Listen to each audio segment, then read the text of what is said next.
नमस्कार, जय हिंद दोस्तों। स्वागत करते हैं उन सभी अभ्यर्थियों का युवा शक्ति जीके क्विज में जो अभ्यर्थी बिहार फॉरेस्ट गार्ड एग्जाम्स की तैयारी कर रहे हैं। तो आप सभी के लिए यूनिक बुक का प्रैक्टिस सेट चलाया जा रहा है डेली बेस पे, जो कि आपको शाम में 7 बजे लाइव दिया जा रहा है। तो चलिए शुरू करते हैं आज के इस क्लास को। इसका पीडीएफ आपको टेलीग्राम पे मिल जाएंगे, वहां से आप सभी इसका पीडीएफ को डाउनलोड कर सकते हैं। अगर कंप्लीट पीडीएफ डाउनलोड करना है यूनिक बुक का तो लिंक नीचे डिस्क्रिप्शन में दिया, तो उस लिंक पर क्लिक करके आप सभी डाउनलोड कर सकते हैं। तो चलिए शुरू करते हैं आज के इस प्रैक्टिस सेट को हम सभी। चले फर्स्ट क्वेश्चन आपके स्क्रीन पे, कोई वित्तीय बिल प्रस्तावित हो सकता है। कीजिएगा फटाफट आंसर आप सभी इस क्वेश्चन के लिए। यही समय आप सभी का पढ़ने का है, पढ़िए। हम कहते हैं पढ़िए, यही समय है पढ़ने का। मुंह मोड़िएगा तो आगे चल के दिक्कत होगा। पढ़ने का टाइम है, पढ़िए।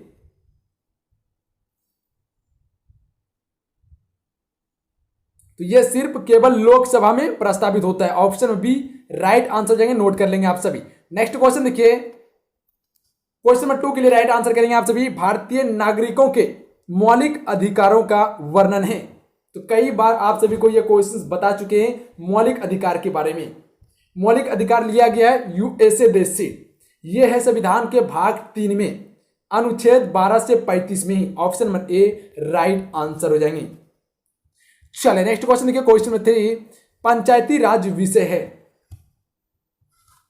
इससे पहले आप सभी को प्रैक्टिस सेट 2 में पंचायती राज से रिलेटेड कुछ इंपॉर्टेंट फैक्ट बताए थे। क्या आप सभी को वो फैक्ट याद है? तो आप सभी नीचे कमेंट बॉक्स में लगा सकते हैं। पंचायती राज की शुरुआत कहां से हुई थी? राजस्थान से हुई थी, जो कि नागौर जिला में किया गया था। इसकी स्थापना कब? 1959 में किया गया था। 1959 में किया गया था पंडित जवाहरलाल नेहरू के द्वारा। तो यह फैक्ट को याद रखिएगा, एग्जाम्स में पूछ जाते हैं। तो इसका option number C right answer हो जाएंगे। राज्य की सूची पर पंचायती राज विषय है, राज्य की सूची पर। Option number C right answer हो जाएंगे। पंचायती राज का वर्णन किया गया अनुच्छेद 40 में। नेक्स्ट क्वेश्चन देखिए, क्वेश्चन नंबर 4 भारतीय संविधान के निम्नलिखित अनुच्छेदों में से कौन सा अनुच्छेद राज्य की सरकारों को ग्राम पंचायतों का गठन करने का निर्देश देता है? तो आप सबको बता चुके हैं कि अनुच्छेद 40 में पंचायत का वर्णन है, यानी इसका option number B right answer जाएंगे। नेक्स्ट क्वेश्चन देखिए, न्यायिक पुनर्विलोकन से का अर्थ यह है कि सर्वोच्च न्यायालय किसी भी राज्य के कानून को अवैध घोषित कर सकता है। Option number D correct answer हो जाएंगे, नोट कीजिएगा आप सभी। नेक्स्ट क्वेश्चन देखिए, क्वेश्चन नंबर 6 निम्नलिखित में से कौन सा केंद्रीय सरकार का कर नहीं है? नहीं और हाँ पे फोकस कीजिएगा, सत्य और असत्य पे फोकस कीजिएगा। इसके कारण बहुत सारा स्टूडेंट क्वेश्चंस को गलती करता है, क्वेश्चंस को पढ़ता नहीं है और डायरेक्ट आंसर लगाता है। असत्य कह रहा है कि सत्य कह रहा है, इस पे फोकस कीजिएगा। कभी कभी सत्य और असत्य में क्वेश्चन पूछता है और इसके कारण क्वेश्चंस आप सभी गलती करते हैं। तो केंद्र सरकार का कर कौन सा नहीं है? इसका ऑप्शन बी राइट आंसर जाएंगे। भूमि राजस्व ये केंद्र सरकार का कर नहीं है, बल्कि ये राज्य सरकार का कर है। अगर वही बात करें केंद्र सरकार के कर के बारे में, तो ये आयकर, सीमा शुल्क, उत्पाद शुल्क ये केंद्र सरकार का कर है।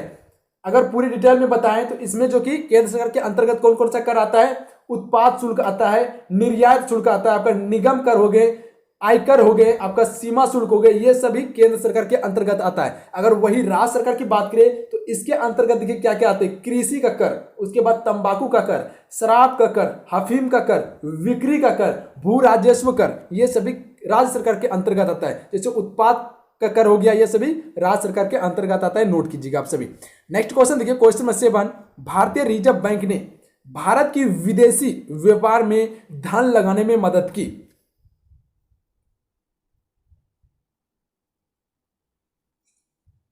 तो ये की है नाबार्ड ने, नाबार्ड के द्वारा की गई है। Option number A right answer जाएंगे। इससे पहले आप सभी को नाबार्ड से कुछ इंपॉर्टेंट क्वेश्चन बताए थे कि इसकी स्थापना कब हुई थी?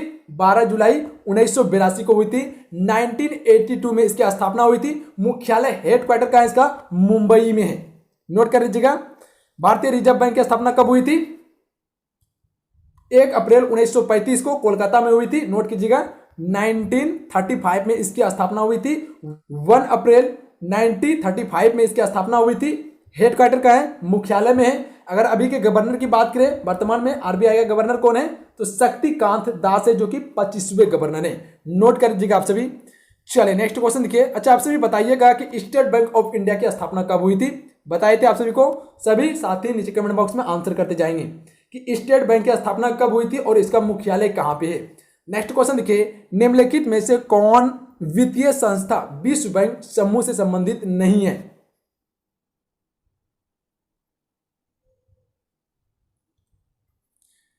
तो यह संबंधित नहीं है IMF, जबकि IBRD, ADB और IDA ये सभी विश्व बैंक से संबंधित है।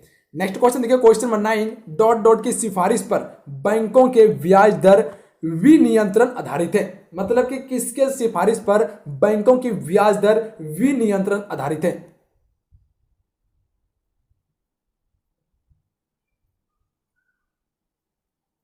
तो ये है नरसिम्हा कमेटी पर। Option number C correct answer हो जाएंगे। नेक्स्ट क्वेश्चन देखिए, क्वेश्चन नंबर 10, वर्तमान में देश ने ग्रहण किया है।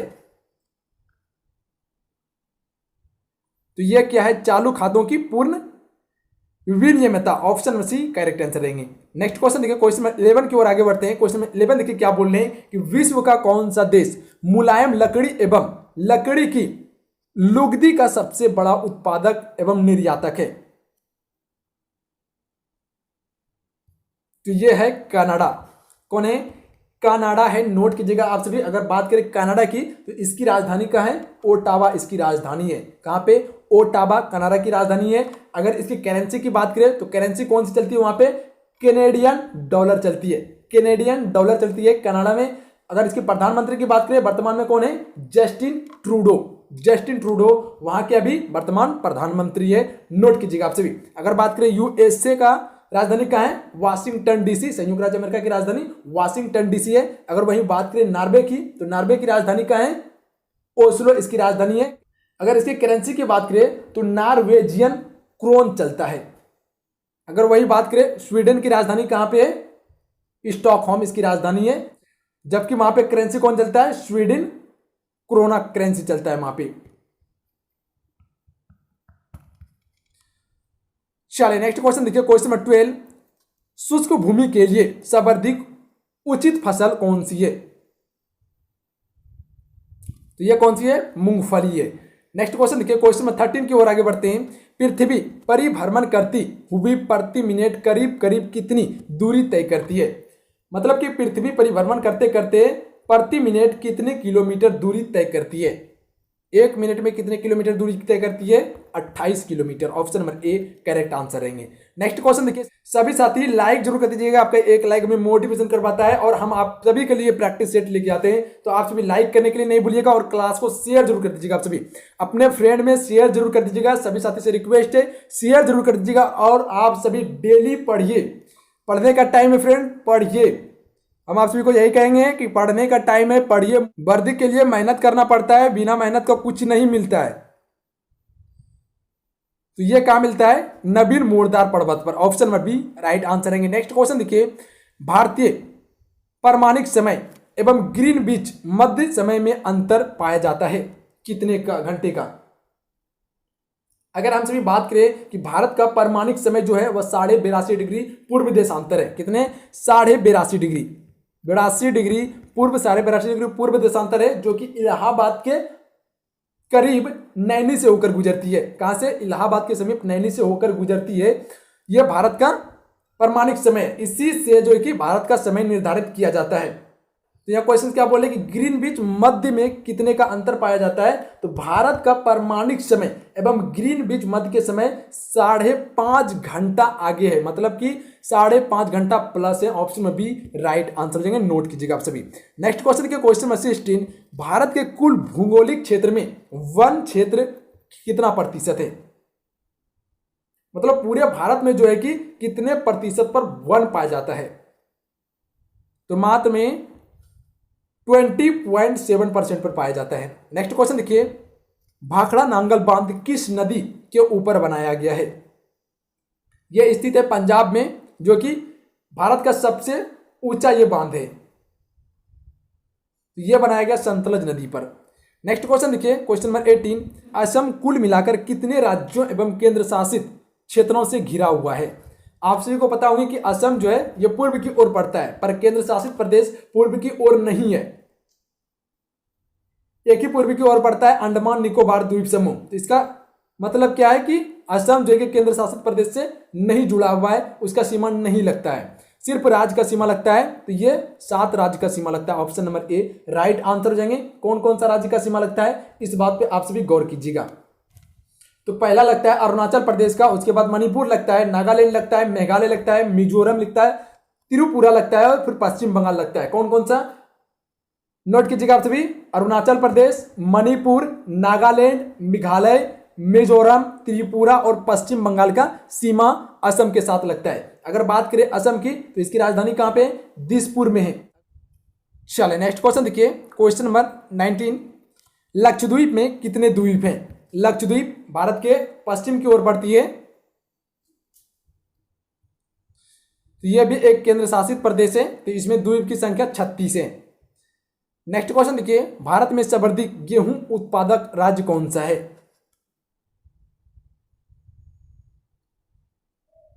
तो सबसे अधिक गेहूं उत्पाद जो करता है उत्तर प्रदेश करता है। इसकी राजधानी कहां पे है, लखनऊ है इसकी राजधानी। सबसे अधिक जनसंख्या उत्तर प्रदेश में है। नेक्स्ट क्वेश्चन देखिए, भारत के किस राज्य में सर्वाधिक जनसंख्या घनत्व पाया जाता है। तो यहाँ घनत्व की बात कर रहा है, अगर यही एक जनसंख्या की बात करता है कि सबसे अधिक किस राज्य में जनसंख्या पाया जाता है, तो उत्तर प्रदेश हो जाती है, जबकि सिक्किम में सबसे कम जनसंख्या है। यहाँ घनत्व की बात कर रहा है, तो घनत्व में सबसे अधिक जो है वह बिहार है, पर बिहार ऑप्शन में नहीं दिया हुआ है, तो पश्चिम बंगाल हो जाएंगे, क्योंकि पश्चिम बंगाल दूसरे नंबर पर आता है। अगर हम सभी बिहार की जनसंख्या घनत्व के बारे में बात करें तो ये 1106 प्रति वर्ग किलोमीटर जनसंख्या है, जनसंख्या का घनत्व है। अगर वही बात करें पश्चिम बंगाल की, तो यहाँ पर 1028 प्रति वर्ग किलोमीटर जनसंख्या का घनत्व है। अगर वही बात करें केरल की, तो केरल में 860 प्रति वर्ग किलोमीटर है। तो ये तीनों अभी इंपॉर्टेंट है, नोट कर लीजिएगा। और सबसे कम कहाँ का है, तो अरुणाचल प्रदेश का है, जो कि 17 व्यक्ति प्रति किलोमीटर जनसंख्या का घनत्व है अरुणाचल प्रदेश में। नोट कीजिएगा आप सभी। नेक्स्ट क्वेश्चन देखिए, भारतीय संविधान का कौन सा अनुच्छेद संवैधानिक प्रावधानों की संघीय संसद राज्य विधान पालिकाओं द्वारा बनाए गए नियमों कानूनों पर प्राथमिकता प्रदान करता है। तो यह अनुच्छेद करता है 245। चलिए नेक्स्ट क्वेश्चन देखिए, क्वेश्चन नंबर 23 के लिए राइट आंसर करेंगे आप सभी। राज्यसभा का सभापति कौन होता है। सभी साथी लाइक जरूर करते जाएंगे, सभी से एक आशा है कि लाइक आप सभी जरूर कीजिएगा, सपोर्ट आप सभी जरूर कीजिएगा। जिस प्रकार से हम आपको सपोर्ट करते हैं उसी प्रकार से आप हमें सपोर्ट करते जाइएगा, बस आप सभी से यही एक आशा लगा हुआ है। और आप सब रूम में प्रैक्टिस जरूर किया कीजिए, जितना आप सभी सेल्फ स्टडी कीजिएगा उतना आप सभी को फायदा होगा। अपने माइंड से स्टडी कीजिए, तभी ही आप में ग्रोथ होगा, अन्यथा कुछ नहीं होने वाला है। सेल्फ स्टडी जितना कीजिएगा उतना तैयारी आपका बेहतर होगा, ये मेरा मानना है। तो इस बात को जरूर फॉलो कीजिएगा आप सभी। तो राज्यसभा का सभापति कौन होता है, उपराष्ट्रपति होता है। नोट कीजिएगा आप सभी। और इसका उल्लेख कहां पे है, अनुच्छेद 64 में है। अनुच्छेद 64 बताता है कि उपराष्ट्रपति राज्यसभा का पैदल सभापति होता है। चलिए नेक्स्ट क्वेश्चन देखिए, क्वेश्चन नंबर 24। भारतीय राजनीतिक व्यवस्था में इनमें से कौन सर्वोच्च है। तो सर्वोच्च एक ही हो सकता है, भारतीय संविधान। ऑप्शन बी राइट आंसर रहेंगे। नेक्स्ट क्वेश्चन देखिए, भारतीय राजनीतिक व्यवस्था में कार्यपालिका किसके अधीन रहकर कार्य करता है। डॉट डॉट जगह पर अपना आंसर भरना है कि किसके अधीन रहकर कार्य करती है, सॉरी करती है कर लीजिएगा आप सभी। तो कार्यपालिका किसके अधीन रहकर कार्य करती है, विधान पालिका के। ऑप्शन में बी राइट आंसर हो जाएंगे, नोट कीजिएगा आप सभी। और इसका उल्लेख किया गया है अनुच्छेद 53 में। चलिए नेक्स्ट क्वेश्चन देखिए, नेक्स्ट क्वेश्चन की ओर आगे बढ़ते हैं। क्वेश्चन नंबर 26 के लिए राइट आंसर कीजिएगा। तैमूर के आक्रमण के बाद भारत में किस वंश का राज्य स्थापित हुआ। तो तैमूर के आक्रमण के बाद जो भारत में राज्य का स्थापित हुआ था वह सैयद वंश का हुआ था। ऑप्शन में बी राइट आंसर हो जाएंगे। सैयद वंश के संस्थापक कौन थे, खीज खां इसके संस्थापक थे। नेक्स्ट क्वेश्चन देखिए, क्वेश्चन नंबर 27। निम्नलिखित में से किस सुल्तान के दरबार में सबसे अधिक गुलाम थे।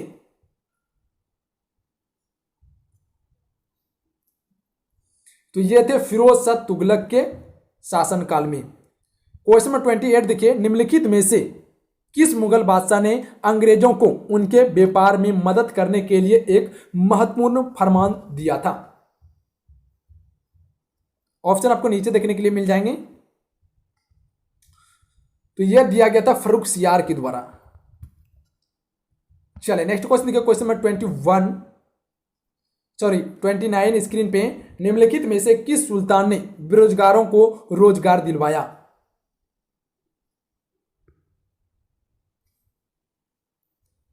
तो यह किसने दिलवाया था? फिरोज शाह तुगलक ने दिलवाया था। चलिए नेक्स्ट क्वेश्चन देखिए, 1857 के विद्रोह को किस उर्दू कवि ने देखा था? अगर आप सभी 1857 की क्रांति का वीडियो देखना चाहते हैं, देख सकते हैं, जो बिहार द्रोह के लिए स्पेशल लाया गया था। तो अगर आप सभी उसको देख लेते हैं तो आपका भी कंफ्यूजन क्लियर हो जाएगा। जो मोस्ट इंपॉर्टेंट क्वेश्चंस बनने वाले थे सारा उसमें कवर करवाया गया है, दोनों के लिए इंपॉर्टेंट है, आप सभी देख लीजिएगा। और हड़प्पा सभ्यता का भी एक वीडियो आया हुआ था, तो उसको भी आप सभी देख सकते हैं। इसका ऑप्शन मसी हो जाएंगे, गालिब ने देखा था। 1857 की विद्रोह का प्रारंभ कहां से हुआ था? मेरठ से हुआ था। कब? 10 मई को।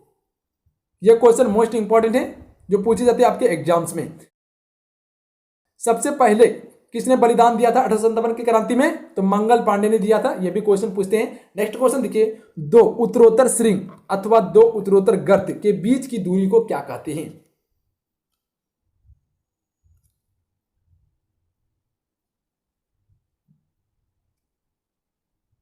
तो इसे कहते हैं तरंग धैर्य। नेक्स्ट क्वेश्चन देखिए, निम्नलिखित में से किसमें ऋणात्मक आवेश होती है?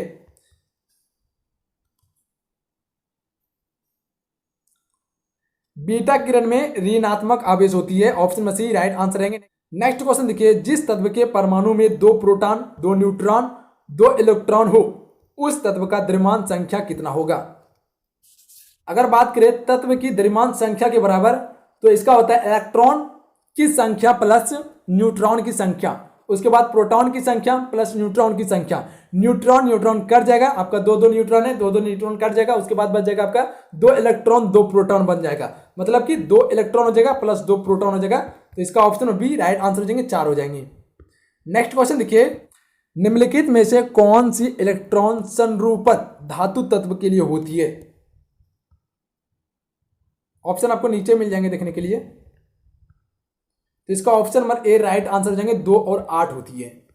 चलिए नेक्स्ट क्वेश्चन देखिए, तीसरे और चौथे समूह के ऑक्साइड का समान गुणधर्म क्या है?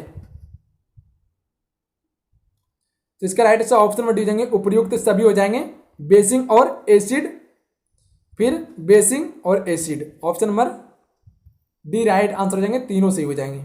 नेक्स्ट क्वेश्चन देखिए, एक तत्व एक्स के वाहितम कक्षा में 4 इलेक्ट्रॉन है, हाइड्रोजन के साथ इसके यौगिक का कौन सा सूत्र होगा? तो यह सूत्र हो जाएगा XH4 हो जाएगा। Option number D right answer हो जाएंगे, नोट कर लीजिएगा आप सभी। नेक्स्ट क्वेश्चन देखिए, सल्फर हेक्साफ्लोराइड अणु का आविष्कारक कौन सा है? जी बिल्कुल फटाफट आंसर करते जाएंगे आप सभी, और लाइक जरूर करते जाएंगे आप सभी। भागना नहीं है, पढ़ना है। जितना बता रहे हैं प्रैक्टिस करवा रहे हैं, आप सभी प्रैक्टिस कीजिए, पढ़ने का टाइम है, पढ़िए।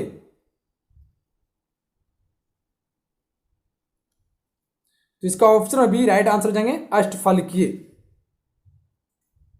अणु का आविष्कारक कौन सा है? अष्टफलकीय है। ऑप्शन बी राइट आंसर रहेंगे, नोट कीजिएगा आप सभी। नेक्स्ट क्वेश्चन देखिए, टेलीस्कोप की खोज किस वैज्ञानिक ने की थी?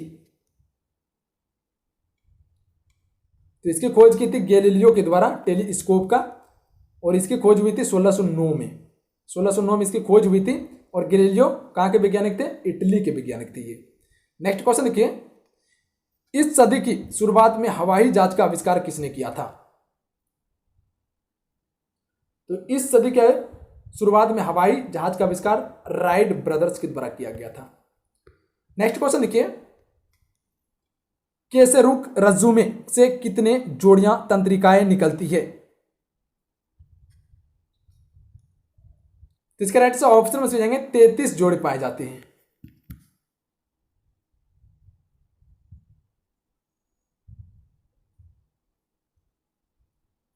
चलिए नेक्स्ट क्वेश्चन देखिए, प्रतिवर्ती क्रियाओं का नियंत्रण केंद्र कहां पर है?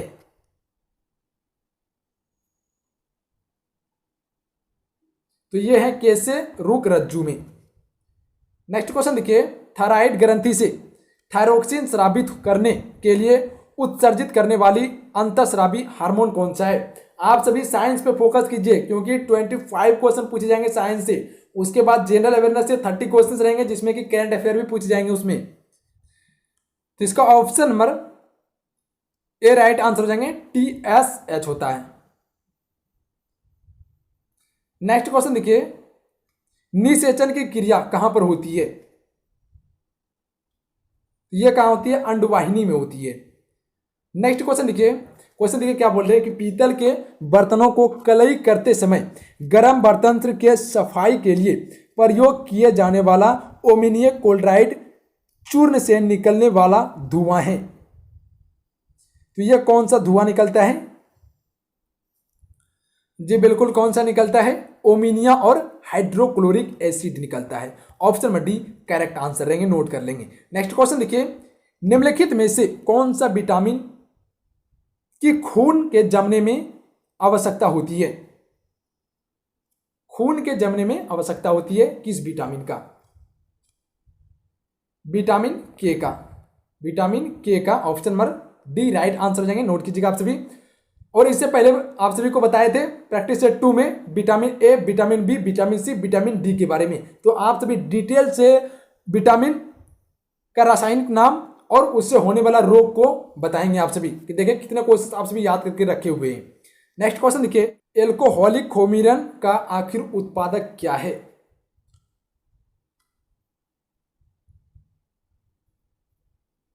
तो इसका उत्पादक है ethyl alcohol. Option number C correct answer रहेंगे।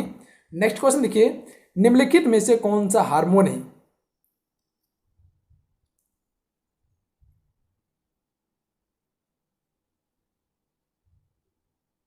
इंसुलिन क्या है? एक हार्मोन है। Option number C right answer रहेंगे। नेक्स्ट क्वेश्चन देखिए, हाइड्रोक्लोरिक एसिड कांच की बोतल में नहीं रखा जाता है क्योंकि यह अभिक्रिया करता है।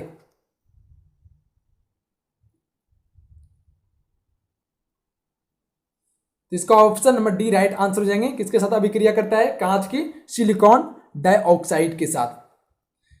नेक्स्ट क्वेश्चन देखिए, वायु में थोड़ी देर रखने पर किसी धातु के ऊपर हरे रंग के बेसिन कार्बोनेट की परत जम जाती है? धातु है तो उस धातु का नाम क्या है? जस्ता। बेसिन कार्बोनेट का परत जमता है जस्ता पे। नेक्स्ट क्वेश्चन देखिए, कच्चे फलों को कृत्रिम रूप से पकाने के लिए प्रयोग में लाई जाने वाली गैस का नाम क्या है? तो कच्चे फल को कृत्रिम ढंग से पकाने के लिए किस गैस का प्रयोग करते हैं?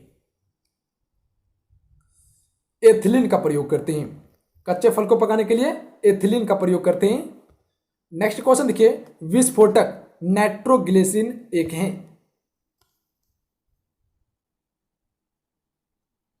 तो ये एक एस्टर है। चलिए नेक्स्ट क्वेश्चन देखिए, जस्ते के एक बर्तन पर विद्युत लेपन की विधि में, तो जस्ते को एक बर्तन पर विद्युत लेपन की विधि में क्या होता है? बर्तन को धन ध्रुव और जस्ते को ऋण ध्रुव पर बनाया जाता है। Option number D right answer रहेंगे। नेक्स्ट क्वेश्चन देखिए, वायु में कौन सी नोबेल गैस नहीं होती है? तो ये रेडॉन वायु में नहीं पाए जाते हैं, जबकि हीलियम, नियॉन, आग्नर ये सब वायु में पाए जाने वाले हैं, जबकि सबसे अधिक मात्रा में आग्नर पाए जाते हैं। नेक्स्ट क्वेश्चन देखिए, लास्ट क्वेश्चन है, क्लोरोफिल में कौन सी धातु आयन पाया जाता है? तो ये मैग्नीशियम का आयन पाया जाता है। ऑप्शन बी राइट आंसर हो जाएंगे। तो चलो दोस्तों, आज का ये प्रैक्टिस सेट आप सभी का कंप्लीट हुआ। आज का ये प्रैक्टिस सेट आप सभी को कैसा लगा प्लीज नीचे कमेंट बॉक्स में जरूर बताइएगा। अगर आज का ये प्रैक्टिस सेट अच्छा लगा हो, हेल्पफुल लगा हो, तो आप इस वीडियो को शेयर जरूर कीजिएगा। जितने भी स्टडी से रिलेटेड व्हाट्सएप फेसबुक ग्रुप हो उनमें जरूर शेयर कीजिएगा। आपका दोस्त मोहिम जितने भी हो उसमें जरूर शेयर कीजिएगा। सभी साथी से रिक्वेस्ट है कि आप सभी शेयर कीजिएगा। सपोर्ट आप सभी जरूर कीजिए। जिस प्रकार से हम आपको सपोर्ट करते हैं उसी प्रकार से आप हमें सपोर्ट कीजिए, तभी कुछ कर पाएंगे, अन्यथा कुछ नहीं हो सकता है। तो आप सभी सपोर्ट जरूर कीजिए। जो बनने वाला होगा मेरी तरफ से आपको प्रोवाइड किया जाएगा। हाँ, संडे को क्लास बंद रहता है, तो संडे के लिए जो कि कुछ स्पेशल करने वाले हैं आप सभी के लिए। तो संडे को सोच रहे हैं कि हिस्ट्री का कम से कम आपको 200 इंपॉर्टेंट क्वेश्चंस करवा दे संडे को। तो संडे को आप सभी जुड़ जाइएगा, शाम में 7 बजे 200 इंपॉर्टेंट क्वेश्चंस करवाएंगे हिस्ट्री का संडे को, तो जरूर जुड़िएगा आप सभी। और इसका पीडीएफ आप सभी टेलीग्राम से डाउनलोड कर सकते हैं। टेलीग्राम का लिंक नीचे डिस्क्रिप्शन में दे दिए, तो उस लिंक पे क्लिक करके टेलीग्राम ग्रुप ज्वाइन हो जाइए और वहां से आप सभी डाउनलोड कर सकते हैं। तो चलिए मिलते हैं। जय हिंद, वंदे मातरम। सभी साथी मस्त रहें, खुश रहें और पढ़ाई करते रहें।